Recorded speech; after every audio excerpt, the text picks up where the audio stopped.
আজকের এই ছোট্ট ভিডিওতে দেখাবো কিভাবে ডালিয়া গাছের কন্দমূল বা বাল্ব সংরক্ষণ করা হয় পরবর্তী সিজনের জন্য।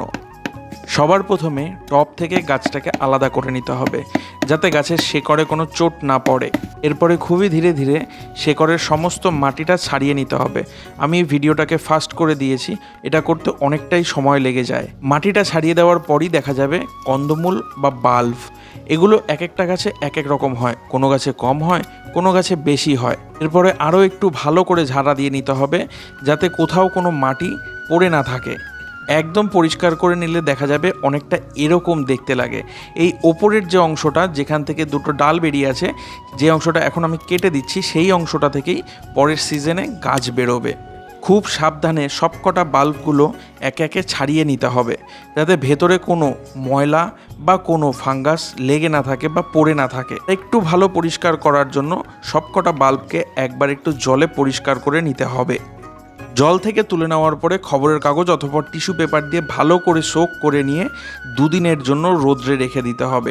একদম কড়া রোদ্রে নয়, কড়া রোদ হলে বাল্বগুলো নষ্ট হয়ে যাওয়ার সম্ভাবনা থাকে।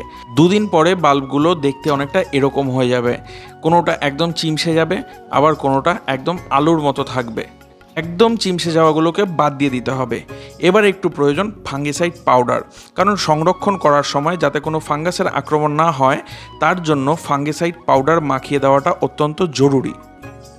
পাউডার মাখানো হয়ে গেলে আরও একটু অতিরিক্ত পাউডার দিয়ে একটা খবরের কাগজের মধ্যে ভালো করে র্যাপ করে নিতে হবে যাতে করে বাল্বগুলো পর্যন্ত কোনো আলো বাতাস না পৌঁছয়। র্যাপ করা কাগজটা অনেকটা এরকম দেখতে লাগবে। এবার এই র্যাপ করা কাগজটা একটা কাগজের বাক্সের মধ্যে, কেউ জুতোর বাক্সেও রাখতে পারো অথবা অন্য যে কোনো কাগজের পেটি বা বক্সের মধ্যে নিয়ে গাড়ির গ্যারেজ অথবা চিলেকোঠা ঘর এরকম জায়গায় রেখে দিতে পারো নেক্সট বর্ষাকাল পর্যন্ত। পরবর্তী বর্ষাকালে এই বাল্বগুলো বসিয়ে দিলে আবার এগুলো থেকেই গাছ হবে। ভিডিওটা কেমন লাগলো অবশ্যই জানিও, আর এরকম ইনফরমেটিভ ভিডিও দেখতে অবশ্যই সাবস্ক্রাইব করে দিও।